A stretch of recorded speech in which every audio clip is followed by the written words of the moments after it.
We're going to talk about building people power. We're going to talk about building community, conducting outreach, and mobilizing our communities. So first I want to do a land acknowledgement. I'm calling in from Piscataway land, and it's really important to do these to continue to support and uplift Indigenous leadership.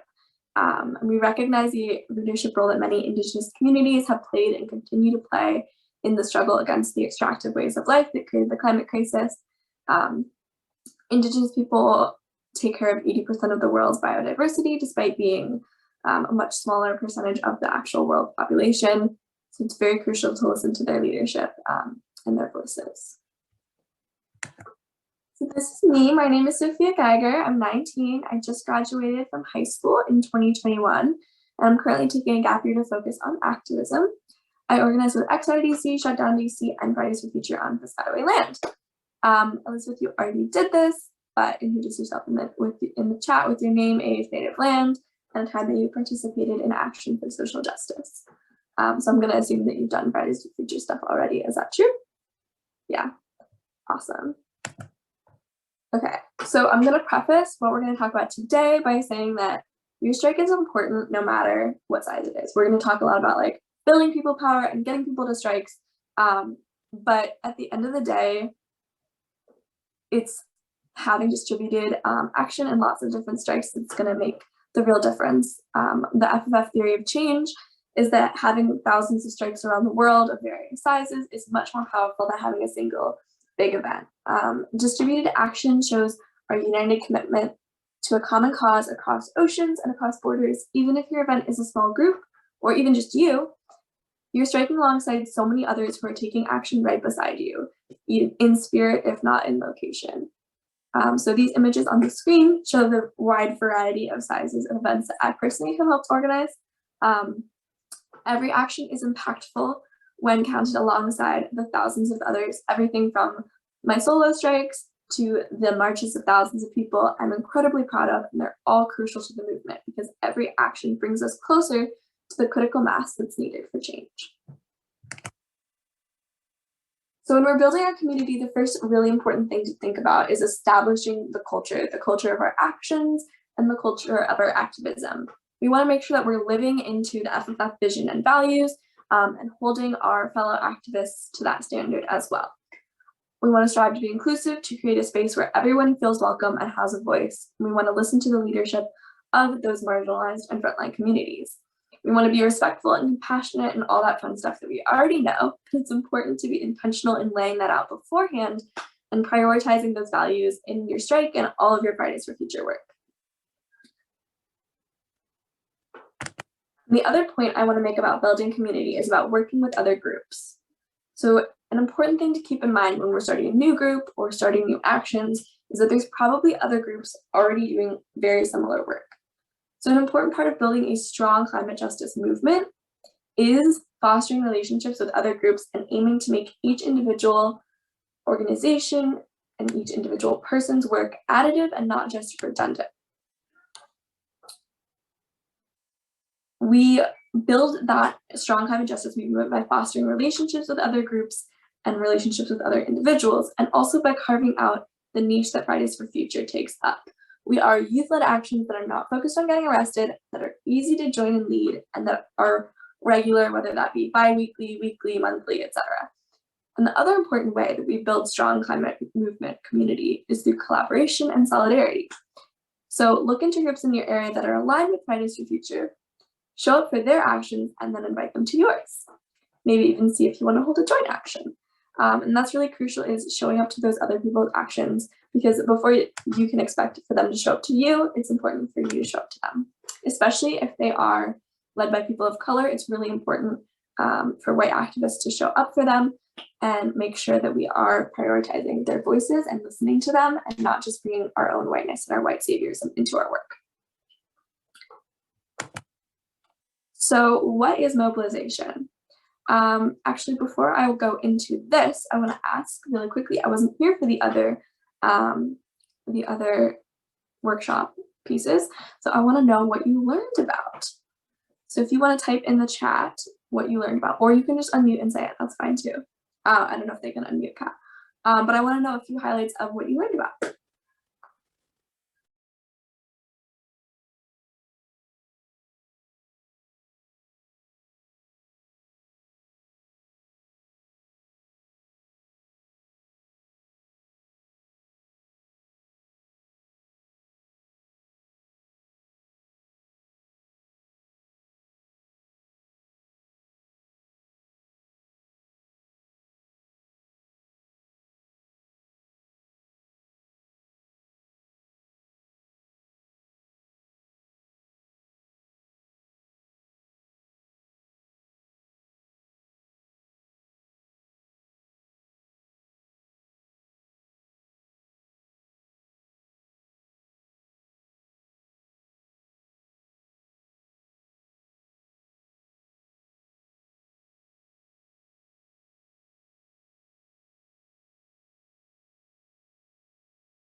Okay, so what is mobilization? Mobilization is the process of engaging the public and motivating community members to be active participants of our movement. So in the context of a larger climate movement, many climate action groups are collectively working towards mobilizing 3.5% of the population, as this has historically proven to be a tipping point for systemic change. I don't know if you talked about this when you talked about nonviolent direct action and why nonviolent action works, but that 3.5%, there was a study done by a Harvard professor, and they realized that once that 3.5% is achieved, it's basically inevitable that the movement will succeed in creating radical societal change. So this first chart here is called the spectrum of allies. That's at least the one name I saw for it. And it categorizes the public and how they relate to our movement. So our goal when building people power is to shift our audience at least one category to the left on this chart, ideally ending up with as many active allies as possible. So active allies is that category all the way on the left. We want to aim for at least 3.5% of that population to be in that active allies group. Again, the Harvard professor's study of nonviolent movements throughout history shows that if we reach that threshold, change will be basically inevitable. Knock on wood. So active allies are people who, I hope my handwriting is easy enough to read on here, agree with our goals and work with us to create change. Passive allies are those who agree with us in theory, but don't really do much about it. Neutral are those who are undecided on their position and or disengaged. And passive opponents or passive opposition is those who disagree with our goals, but they don't really do much about it. And the active opposition is those who disagree with our goals and organize against us. So Kat, if you have that link, I would love for you to drop it in the chat. And we're gonna go into this little worksheet that I made. And it's gonna show us, we're just gonna come up with some ideas and brainstorm about different people who fall into those different categories. And if you don't have the worksheet, I also have it, Kat. Perfect. Okay. I don't know if it makes sense for me to open it on my screen, so hold on. But you can go into that. It should be editable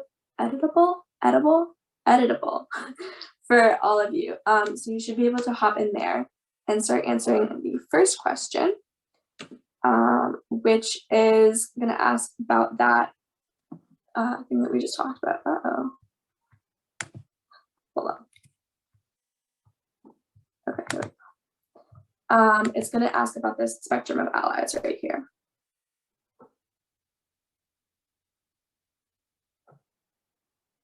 And I will give you a second to look at that.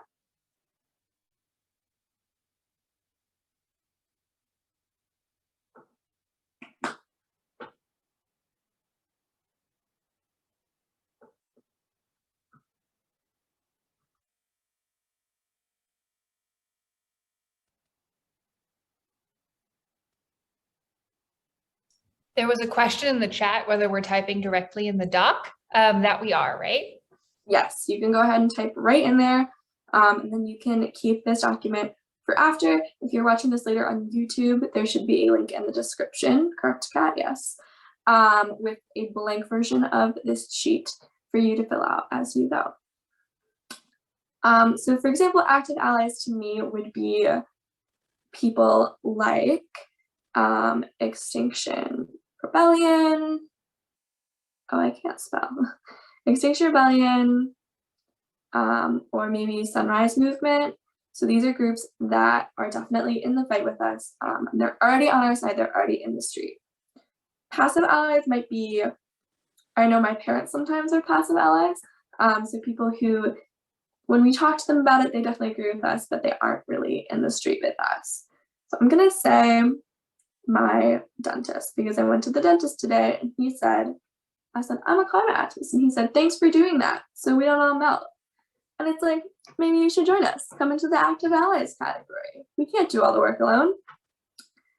For neutral, that could be anybody who's just not very educated about the issue. Passive opposition, one example of that would be maybe people who are climate deniers, but they're not necessarily in the streets about it.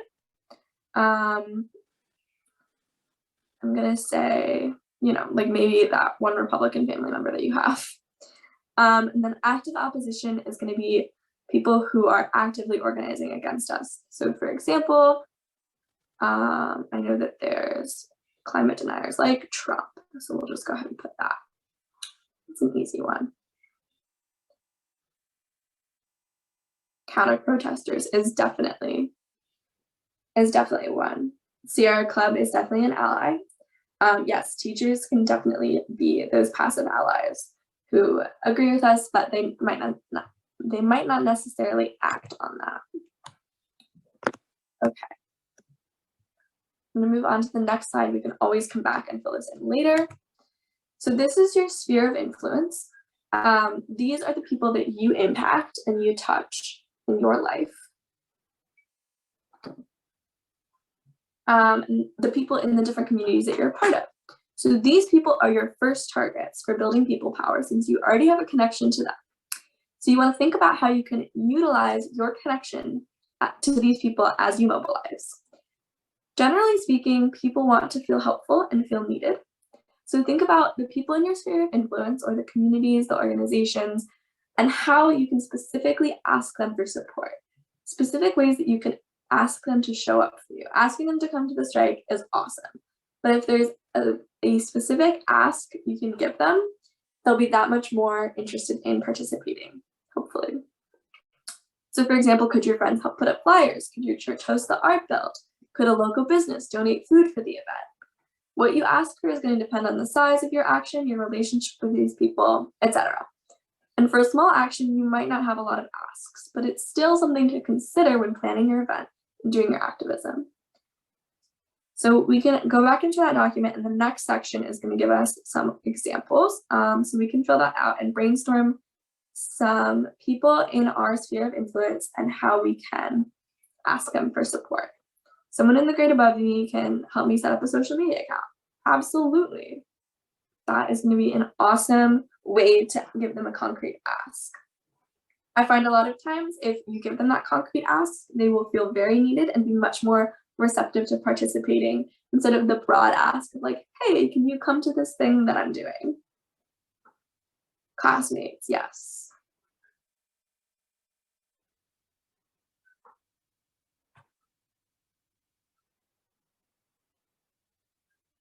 Sit at a lunch strike with me. Absolutely. I love lunch strikes. I think that anything where you're working that activism into your school day is really important, because we know that we can't all miss school every Friday as much as we would like to. Okay. And we can also come back to this and fill this in later if we get more ideas. So now let's think about our strike's sphere of influence. So this is the people that your strike is going to touch. Whether your strike is just one person or 100, it's going to have an impact on those around you. You want to think about how you're going to be viewed by the people that your strike touches, and how you can use this contact with them to build further momentum. So can you have conversations with your friends and family about why you're doing this, and when you're doing it, and what exactly you're doing? Can you hand out flyers to people who walk by on the street? Can you post on social media? So Fridays for Future USA can repost it. Hint, hint, yes you can. We will repost it. Utilizing your own personal sphere of influence and the sphere of influence for your action can begin to move people to the left on that chart that I showed earlier. So even if people don't jump straight to being active allies and joining your strike right away, any movement is valuable. And any shift in support is really important. So you want to be thinking about your sphere of influence, how you can have those around you use their sphere of influence to strengthen your strike and the movement, and then the sphere of influence of your strike and how those spheres of influence can further be utilized. So before your strike, make an action network page so people can find the time, place, and description of your event. And if we have time, we will go into exactly how to do this later. You can also use something like a Facebook page, but the action network page is great because you'll get their emails, you'll get their information, and they'll be integrated into the network. You want to be able to post on social media so people know that your event is happening. Social media right now is the best way to get this information out, and it's a really important tool to use. You can register your strike on the international FFF map so people can see it. People will be able to see how widespread our movement is. You can put up or hand out flyers or posters about the action. They don't even have to be necessarily asking people to come, but just informing people about what's going on and why you're doing it. You want to make art that clearly and concisely communicates your message. So that can be signs to have at the strike, it can be banners, it can be a big art piece, but that's a little bit more advanced, and that will probably utilize other people from your community and the activism community who have a little bit more experience with that. But I would suggest just starting with some basic cardboard signs, grab some paint, some markers, and making something that really looks handmade, because that makes it look like our movement is very grassroots. And then you can also ask your friends, other groups, social media followers, etc., to spread the word about your action. So those other mission-aligned groups, you want to invite them, ask them to spread the word to their contacts, ask your friends to spread the word to their friends, really utilize those spheres of influence. At your strike, you're going to want to bring flyers to hand out that describe the movement, and your action, and include a way for them to get more information. So that might be a QR code, that might be a website, that might be your social media account, any of those things. And of course, we can help you set those up if you need. You're going to want to use chants and songs to get your message across, and it'll keep your energy up. So if you have a big crowd of people, that's awesome. You can do chants and songs together. You can also bring a speaker and just play songs if you're sitting by yourself or with a few other people. You don't necessarily have to be the ones singing or the ones leading the song. But you want to pick songs that get your message across and that will keep you energized. You want to talk to as many attendees as possible to build those relationships so they'll keep coming back. And also with passersby, if you can start a conversation with them. Obviously, don't get involved with counter protesters or climate deniers. They're not worth their time. But anybody who is actually genuinely interested in good faith, you can definitely talk to them about why you're here, and make sure to get some talking points beforehand so you're able to talk to them in a way that is clear and concise. And you might want to practice with a friend or your parents beforehand.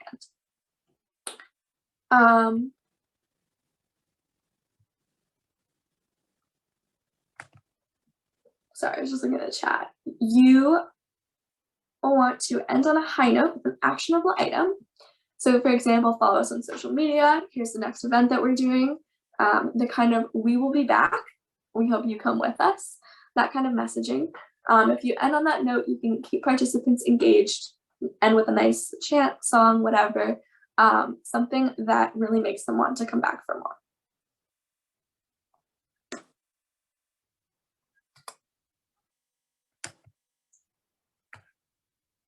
After your strike, you're going to want to post on social media and tag us, because then we can repost it, again, utilizing those spheres of influence. And you can also tag anyone else who was there. So for example, if you invited your local Sierra Club group and they showed up, you should definitely tag them in that Instagram post so they can repost it, and folks can see that the connections and that the movement is strengthening and building. You can report the strike at fridaysforfuture.org so you can be counted in the numbers. We want to make sure that all of the people who come to the strikes, as many as possible around the world, are counted, so we know how big our movement is and we can keep track of that progress. You're going to want to stay in contact with the people who came. So if they signed up through Action Network, you would have their email. If they signed up another way, you might have their contact information, or you can just make sure to get it at the strike. Be like, hey, I'd love to connect. What's your email? What's the best way to reach you? What's your social media? And you're going to want to follow up with them. Be like, hey, it was great that you came. Here's our next action. Or it was great that you came. If you want to stay updated, here's our social media. And then you want to show up for mission-aligned groups that came to your strike. If your local Sunrise chapter came to your strike and you like what they're doing, you should make sure to go to one of their events. Show that we're building a movement, building solidarity. We don't all have to plan the exact same action at the same time, but it's really great to show up for each other's actions. And that way we distribute the organizing, the need to be the organizer around so nobody gets burnt out and the movement can keep up that momentum and keep going. Social media, post, post, post. So social media is one of the key tools for outreach. There might be just a few people walking past on the street, but if you can utilize social media effectively, thousands of people can see your strike, even if your strike was just one person. So it's a vital tool for outreach and mobilization in this day and age. You should really utilize it to connect with the broader Fridays for Future community. When you're solo striking, you might just feel like one person sitting there. So it's important to ground yourself in the fact that there's so many other strikers around the world, and you can use social media to connect with them and help support each other. And it'll also put your small strikes in the context of the larger global movement. And you can see that the numbers together all add up to this really big group. And you can make sure to support other activists and other organizers, and again, strengthen that movement and utilize those spheres of influence. So you're going to want to post a lot. You're going to post pictures from your events to be like, oh, look at this amazing event we had. Even if it's just you, post a picture from your strike. You want to show people that you're being active, that you're doing your work, and that you're really passionate about what you're doing. You can post flyers for upcoming events. You can post memes. You can repost things from other groups. Just anything to keep your page active. You can engage with other mission-aligned local groups and the broader Fridays for Future community. So repost their stuff, go in their comments, be like, hey, that looks like an awesome action. Great job. Instagram and Twitter are personally, I think, the easiest platforms to start posting and engaging on. Posts don't have to be complicated, but it's good to make them frequent. So I think 2 to 4 times a week is a good aim.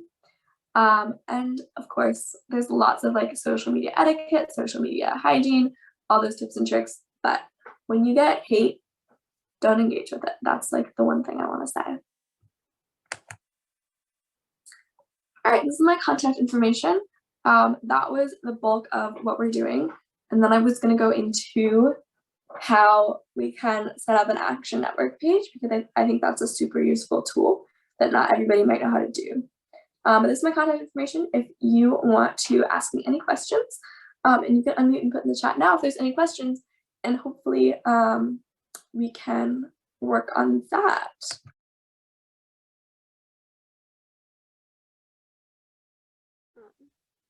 Yeah, I think that going somewhere and holding up signs is awesome. I think that the 2 key things to think about when picking a location is it symbolic? So if you're in front of, for example, your town hall, if you're in DC, for example, we go to the White House a lot.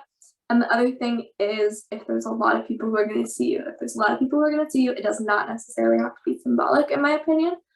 But it's good to think that through beforehand. And there's definitely also lots of actions that you can do in school. I'm really passionate about silent striking. I did that for a while. So every Friday for my entire junior year until the last couple months because of COVID, I would just not talk on Fridays.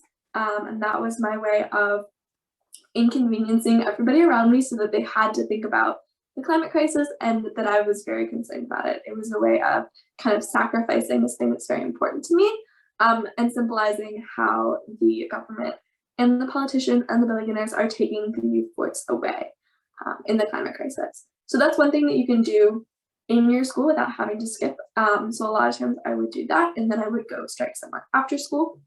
I saw also lunch strikes. That's also really good. I think anywhere that's sitting with a sign is great.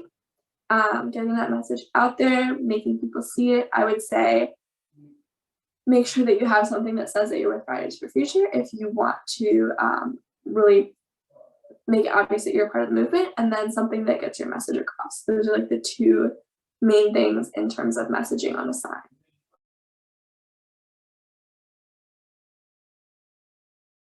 I would just say like anything. I don't think that it needs to be like a specific thing.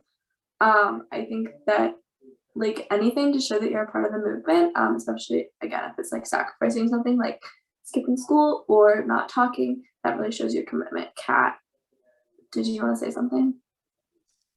Yeah, I was going to say it doesn't have to be during school to take part in, or like skipping school to take part in March 25th. So like, as So's been saying, you could do any of these actions, or like you were saying, you were going to get some friends, just make signs and go sit like at a bench or just on the sidewalk in front of the school for a while. Like that's participating in the global strike right there, right? Like as everybody's leaving school, if you take, a bunch of your friends, maybe have some extra signs so that people who are just like, what are you doing? And you're like, hey, this thing, climate crisis, and we need to act, like, here's a sign, come be part of it, right?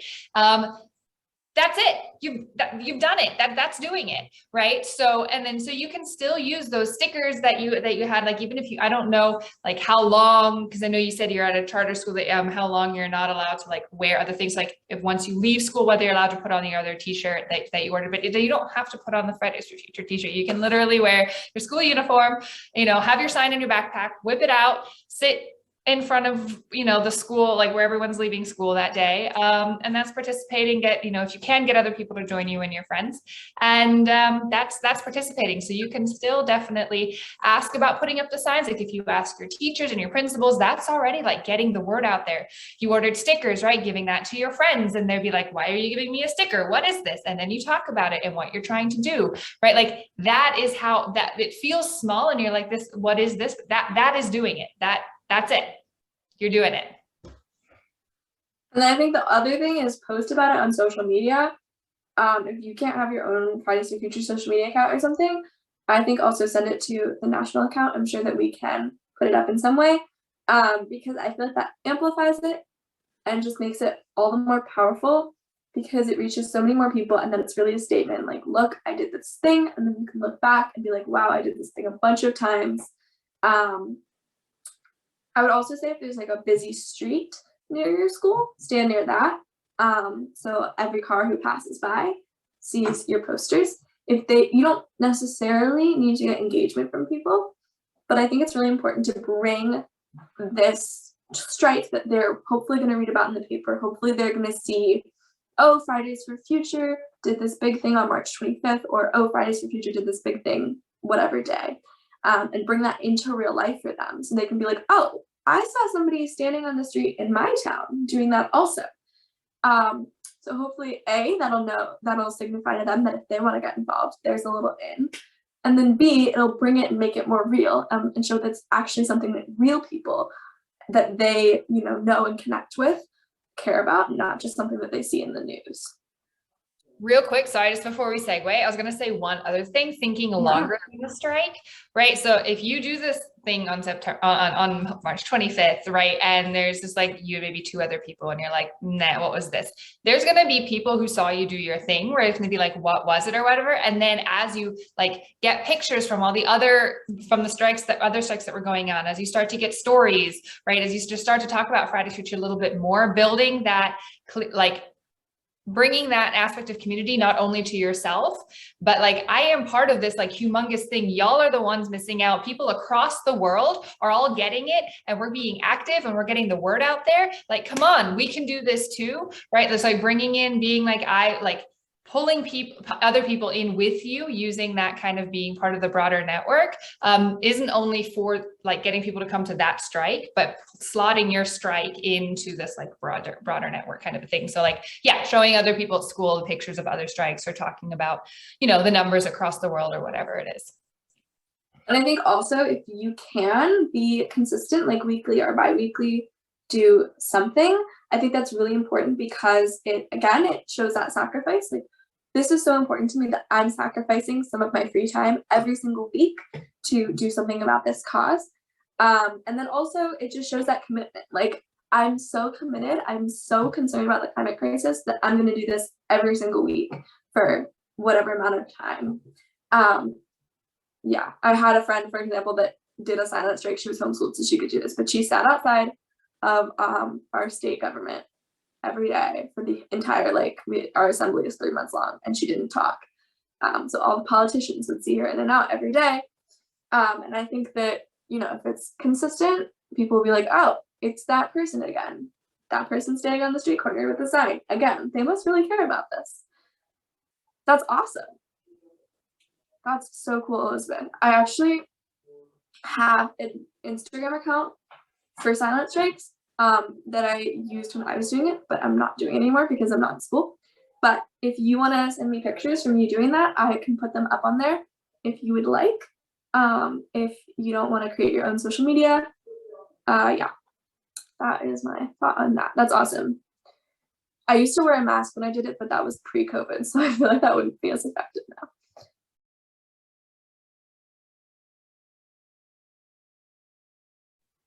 Yes, you can totally not show your face.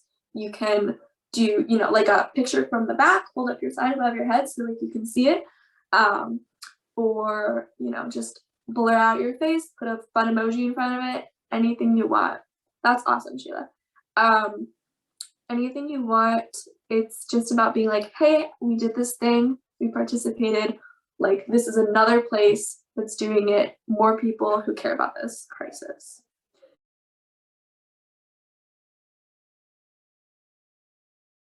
Okay. I was going to go to Action Network. So if you came to this today, I'm sure you've already seen Action Network. You've seen that you like put your email in, you get added to our email list, all that fun stuff. So, sorry, I'm looking at a different screen than the one that I'm on. I hope that's okay. I just want to show you how you can make your own event on Action Network. It's actually super easy. You can do this for, I would say, any strike that you want people to come to. So if it's like a silent strike, not so much because it's just like you. But any strike that you want people to come to, this is really great. And then later when you want to involve the press, this is a great place to direct them. It's something that if any of your details of your event need to change, you can update them and people on your list will get that update and all that fun stuff. So you would just, you would sign in and then you would go to actions. You're going to click on events and you're going to get brought to this page. And then you can add your title. So for example, March 25th. And you can put in that the event is virtual or that it has an end time. Not all events have end times. We will say that it is March 25th from 2 p.m. to 2:30 p.m. Oops. March 25th from 2:30 to 3:30. That's when our strike's going to be. It's going to be at the White House. This will drop a pin in a little map, but oops. You want to make sure to double check that and make sure that the pin is accurate because, oh, hold on, it wants me to sign in. But I already have an account. All right, I'm gonna do that later. I'm just showing you the basics of the page. For example, the pin might be at like a different entrance to like the building that you're at or something. So you want to double check that pin, make sure to put in the description if the pin is wrong and give them a really clear location. And then you would obviously put the address of the event if you can. So if it has a specific address, be sure to put that in there. And then this is where you would put your contact information. This could be your email. If your group has an email, use that. Your group's social media, anything where they can go and get more information if they need to reach you and see your activity. So social media is a great thing to put there. Add your banner image. You want to add a fun image to make your event look that much more appealing. If there's a specific theme for the event, you can add something that's directly related to that. But if it's just a general strike, you can look up strike pictures, use those. I'm sure that we have Fridays for Future ones that you can use somewhere. And then you want to describe your event. So you want to talk about, in the event description, you want to talk about what you're doing and why you're doing it. So for example, we could say, sit in at the White House, tell President Biden to move fossil fuels. And then this is where you can really personalize it. This is great. If you want to just do this, not put in a lot of effort, just give some people somewhere to go to like see that this event is actually happening. You have a page that makes it all the more real. And to get that information, that's great. But if you want to add more descriptions, you can talk about, we really need to act on the climate crisis.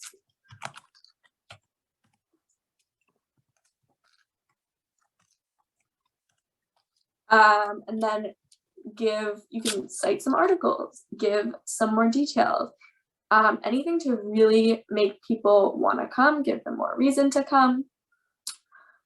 Maybe tug on those heartstrings, be like, 5 billion people are impacted by floods or something like that. And then you're going to have them fill out this thing. So when they, like you did for the call, they would fill out this thing and put in their name, email, zip code, all that fun stuff. And then they would RSVP. And then the great thing is that you can also do thank you. So whatever. But you can put in a thank you that'll say, like, thank you for signing up.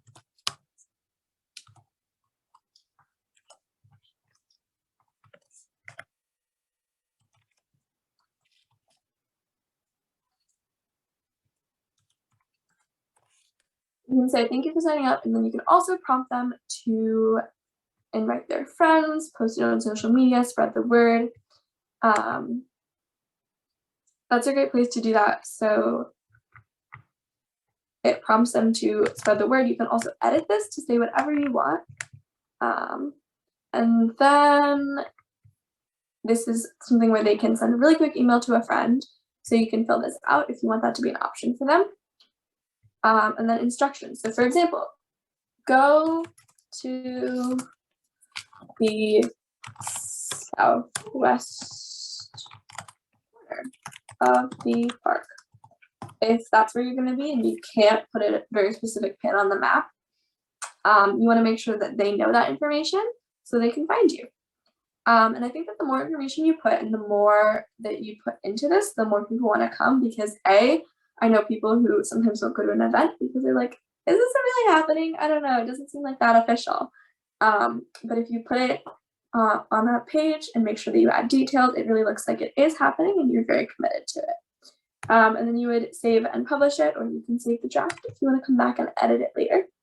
And you can talk to Kat if you want to make sure that it can get sponsored by FFF USA. So there's a way that it would say at the bottom that it's sponsored by FFF USA. And that adds like a little bit more credibility, a little bit more community to it. And then you can check over here and you can see your RSVPs. You can see any discussion about it on the thing. Again, there's this email a friend thing. You'll have a link to it. And then you can track details about it if you would like. Obviously, there's like this Facebook thing. You can have a Twitter thing. You can have an email thing, whatever, pick your poison, social media. So I think that this is a really helpful tool because this is how me and my friends a lot of times would publicize their strikes. You just make this, send it out to everybody, and then everybody has the information and you don't have to like write a message to 1,800 people. And you can also, when you get to the point of sharing it with the press, you can send this to the press in your press release, so they'll have this information as well and they know where to find you and everything. Then you can also go back to it in the future and be like, hey, look at this cool thing that we did. And it had such and such number of RSVPs. And it was really cool. And having that record is really helpful as you continue in your activism. Okay, so I'm going to stop sharing. You can also go back and look at that sphere of influence worksheet and the spectrum of allies worksheet and fill that out as you're brainstorming how to publicize your strike. You can make a copy of it if you don't want us to be able to see your details. But that's a really helpful tool when you are working on your strike, to sit down and think about how you can utilize those spheres of influence. And I know sometimes when I do that, I've thought of things that I wouldn't have thought of before, like asking my church to host the art vote. I might not have thought of that before. Kat, do you need to add? No, not really. I thought that was pretty, pretty all-encompassing, pretty awesome. I think main thing is just it's person for person, strike for strike, getting the word out there, showing up repeatedly, feeling like you are not doing that much, but you never know, like that person driving by, that's just like, why are those kids sitting there? Like, you never know how, like the seeds that you plant and the people that you reach. So just know, and then as Soph kept saying, you're part of this larger network, that it does make a difference and you're reaching people, even if they don't like walk up immediately and sit down next to you. And I think for me, the other bottom line is that by doing this, we are doing, even if it's just a small action, we're doing so much more for the climate movement and for our future than like the billionaires like Jeff Bezos. We're automatically doing more than they are. And I think that's really good perspective. And I think that, you know, having that like moral compass and moral grounding in what we're doing helps me when the like nobody shows up or when people give me weird looks in the hallway. I think that having that moral grounding and knowing why I'm doing this and knowing that there's millions of people around the world who support me, even if they're not in the room with me, is super important. Also, if you're solo striking and nobody else is there with you, hop on a video call with a friend, put in the Slack, the FFUSA Slack, be like, hey, I'm gonna be striking at this time and I'm gonna be doing it by myself. Does anybody want to hop on a Zoom with me? And at least I know I would. And I'm sure other people would be down to do that as well and kind of build that solidarity and that community. All right, thank you so much for coming, Elizabeth and Shayla, although you've left, and anybody who's watching this on YouTube. I hope you find this helpful as well. Bye. Or we decide